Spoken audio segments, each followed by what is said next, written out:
Rahayu, Rahayu, Rahayu. Salam Nusantara.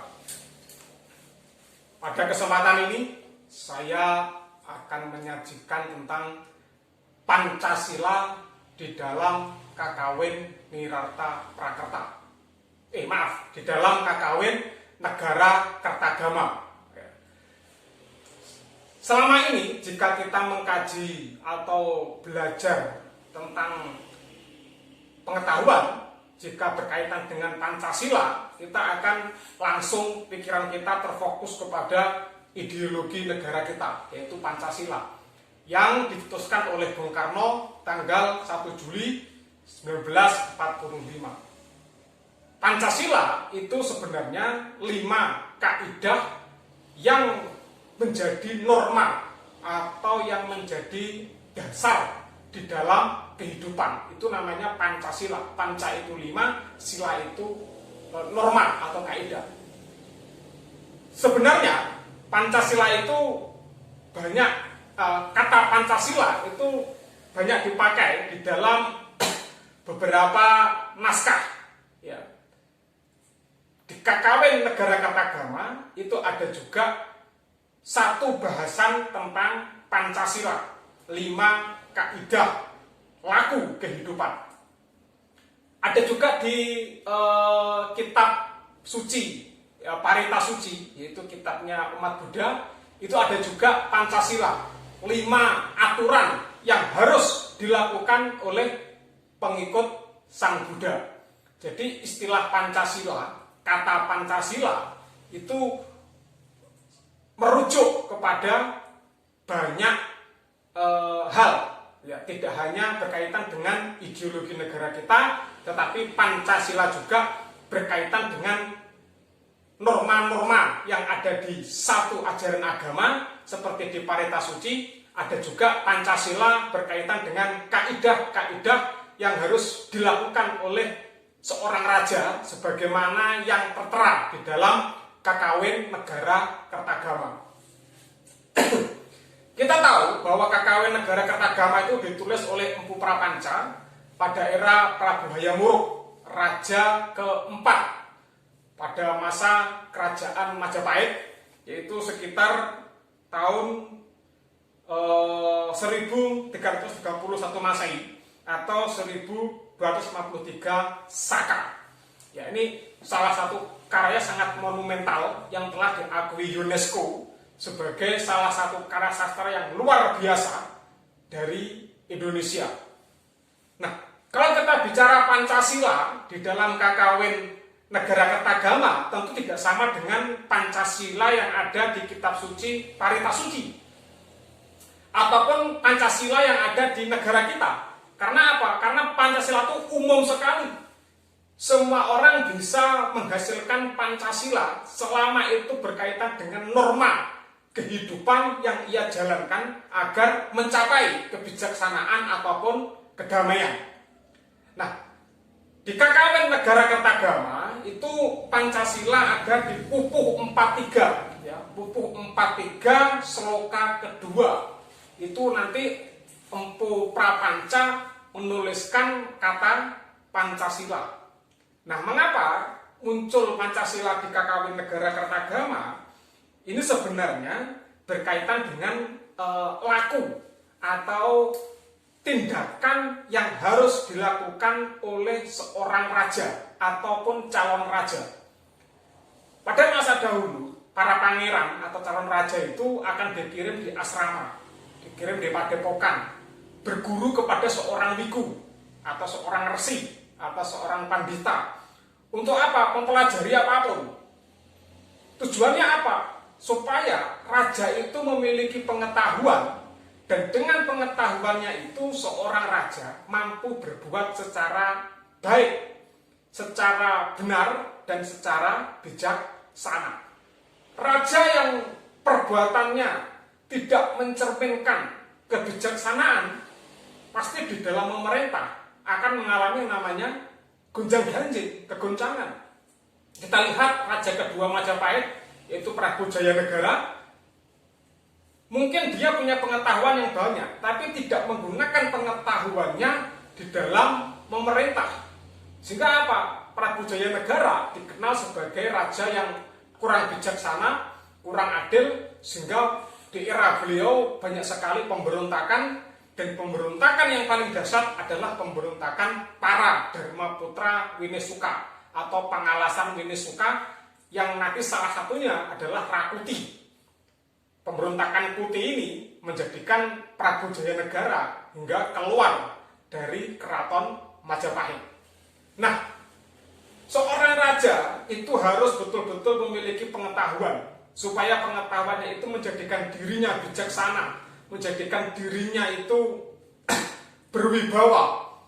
Dia mampu mengatur negaranya dengan adil, benar, tidak memunculkan keresahan. Nah, KKW Negara Kertagama di dalam Pupuh 43 Sloka 2 ini menyebutkan ada 5 kaidah yang harus dilakukan oleh raja ataupun calon raja, supaya apa? Di dalam pemerintahannya nanti dia mampu memimpin negaranya dengan baik. Ini saya bacakan Pupuh 43 Sloka kedua di dalam KKW Negara Kertagama.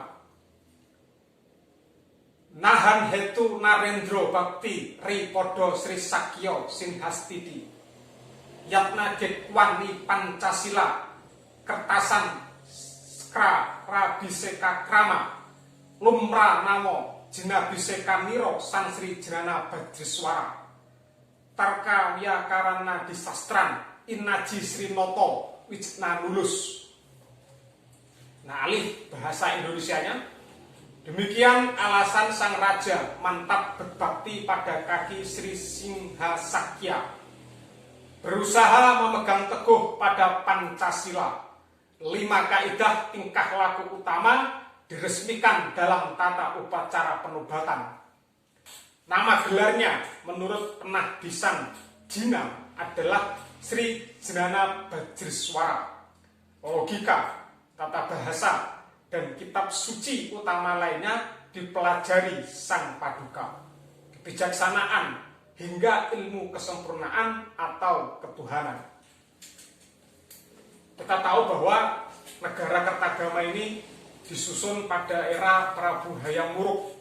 Prabu Hayam Wuruk adalah raja keempat kerajaan Majapahit, di mana kerajaan ini mencapai kejayaannya dengan patihnya, yaitu Patih Amangkubumi Gajah Mada.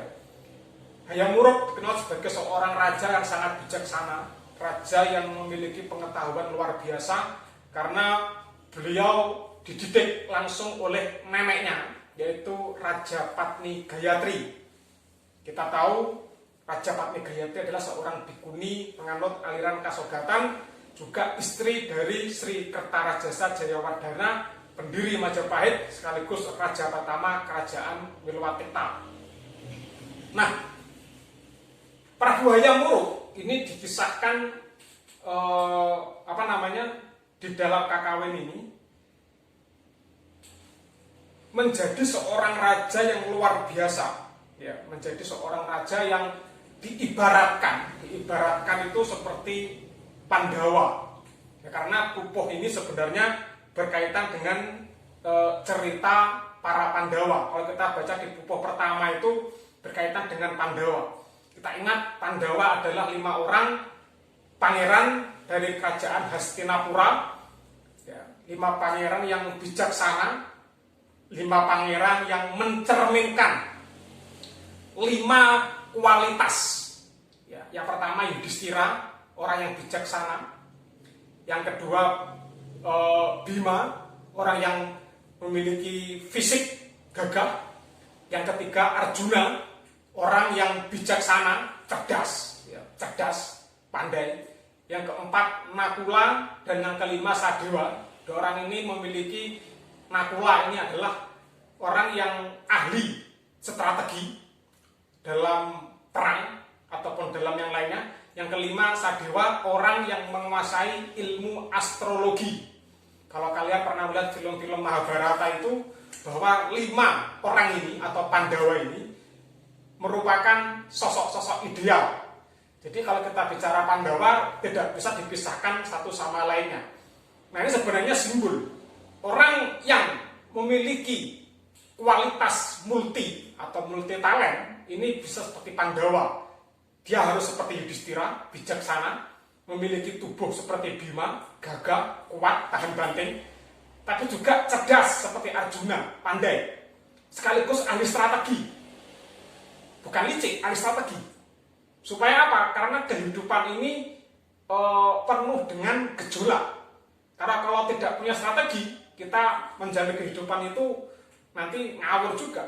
Dan yang kelima adalah memahami ilmu perbintangan atau astrologi. Kenapa ilmu perbintangan penting? Karena kehidupan ini sangat berkaitan dengan ilmu perbintangan. Musim, kalender, waktu itu berkaitan dengan ilmu perbintangan. Memang kalau kita bicara astrologi yang paling mendetail itu berkaitan dengan pengetahuan-pengetahuan yang sifatnya metafisik. Tapi saya tidak membahas itu. Kembali ke Pancasila.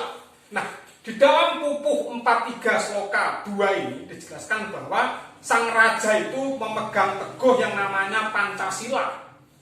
Yatnagikwani Pancasila. Apa Pancasila di dalam KKW Negara Kertagama ini? Yang pertama adalah logika, tarka. Ya. Apa maksudnya? Logika itu kan ilmu tentang berpikir yang benar. Seorang raja itu harus punya kecerdasan. Dia harus jeli melihat apapun. Setiap permasalahan tidak boleh dilihat secara kulitnya saja, harus didalami sampai mendalam. Maka fungsi dari logika itu adalah bagaimana dia menggunakan nalarnya untuk melihat setiap permasalahan yang dihadapi, agar nanti di dalam mengambil keputusan atau mencari solusi itu betul-betul adil, betul-betul bijaksana, tidak merugikan. Itulah fungsi logika. Makanya kalau ada pertanyaan, kalau orang tidak pernah belajar logika, kira-kira bisa nggak untuk bernalar? Bisa saja, tetapi nalarnya mungkin bisa keliru. Ingat ya, logika itu ilmu, bukan berpikir, beda.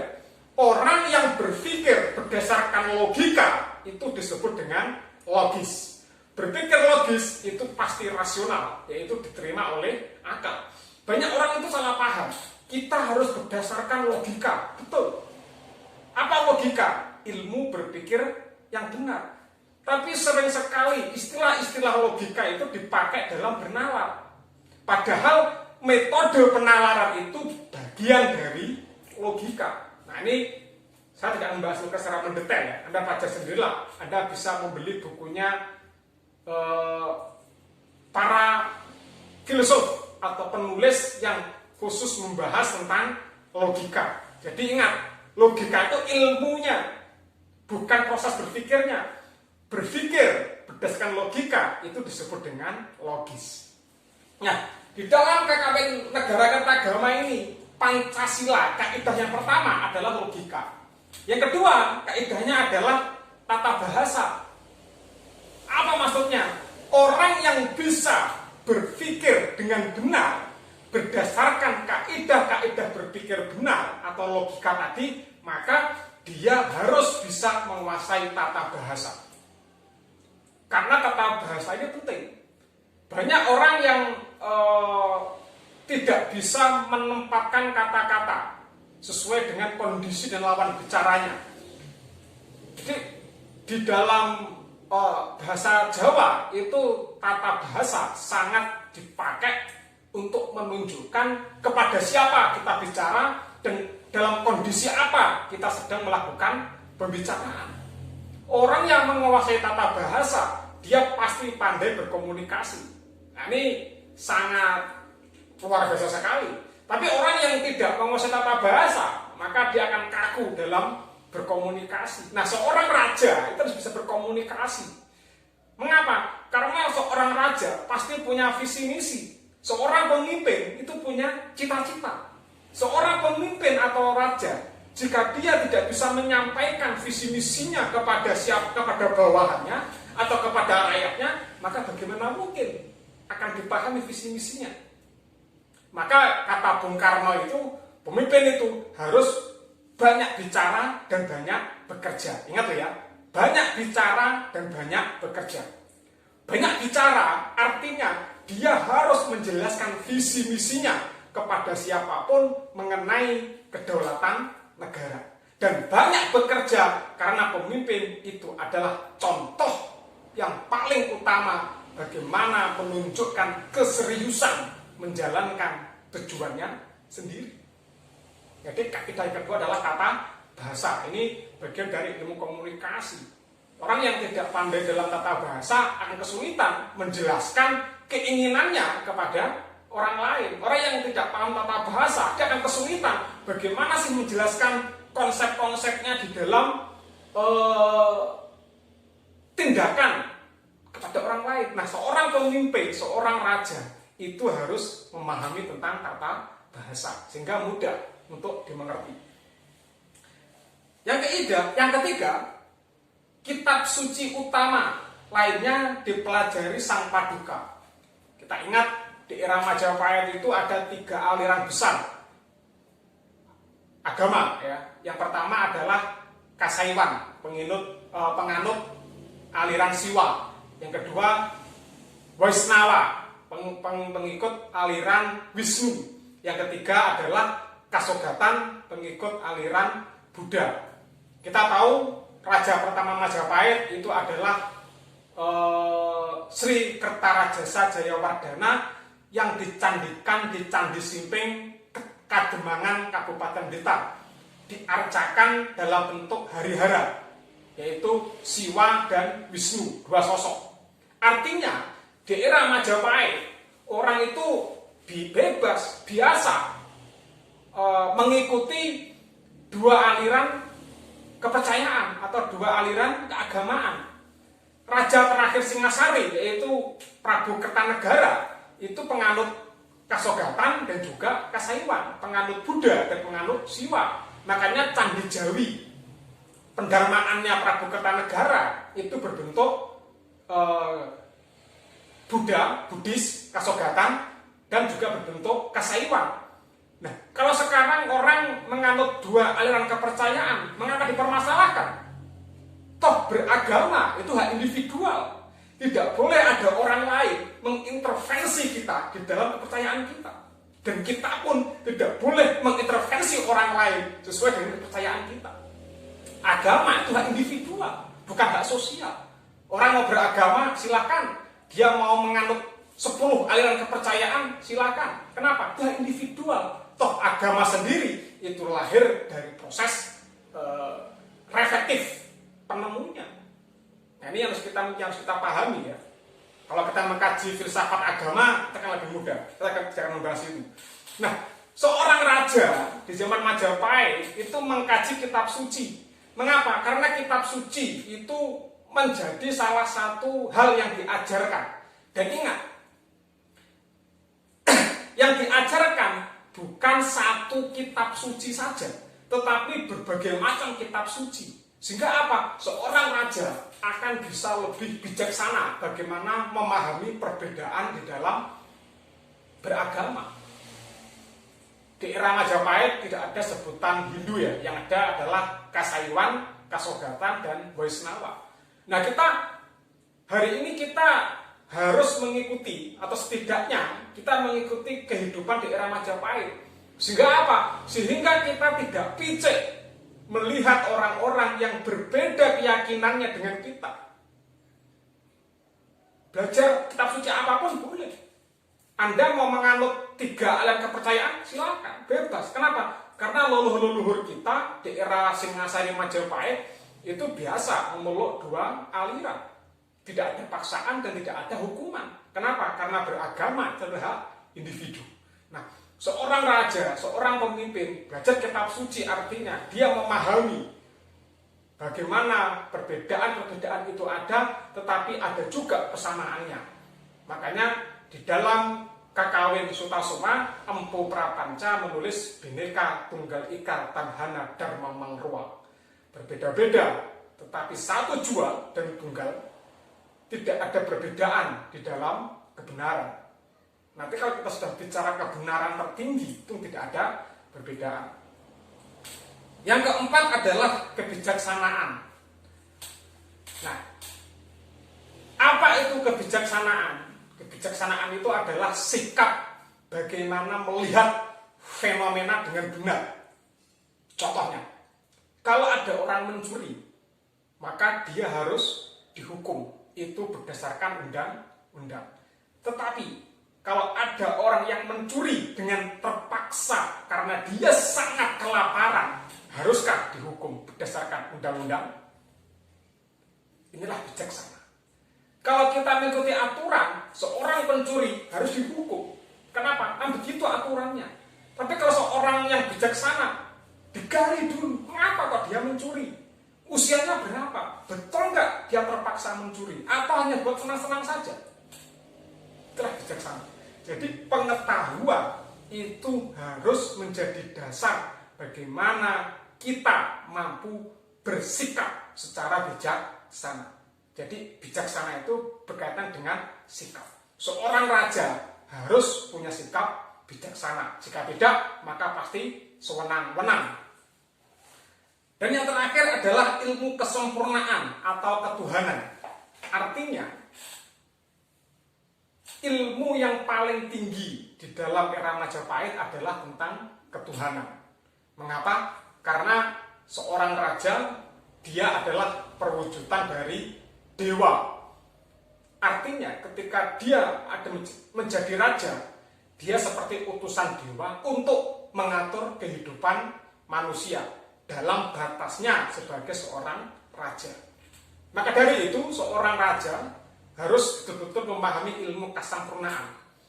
Raja-raja yang bijaksana di masa lalu itu sangat menguasai ilmu kesukmawian.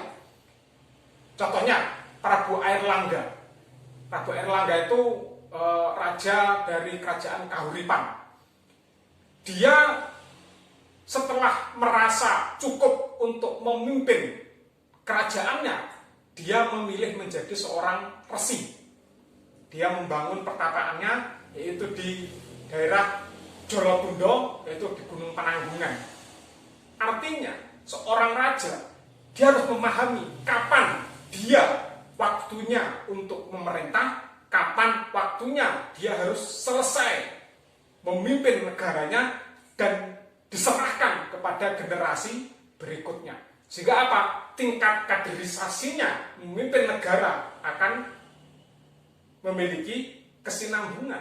Nah, seorang raja yang sudah memiliki ilmu kesempurnaan urip atau ilmu ketuhanan, maka di dalam dirinya tidak ada yang namanya gelisah, tidak ada yang namanya was-was. Kalau dia sudah selesai menjalankan tugasnya sebagai seorang raja, dia legowo, dia santai, dia mandito, dia menjadi seorang pendeta, bersemedi, mensucikan dirinya untuk menuju ke alam kelanggengan.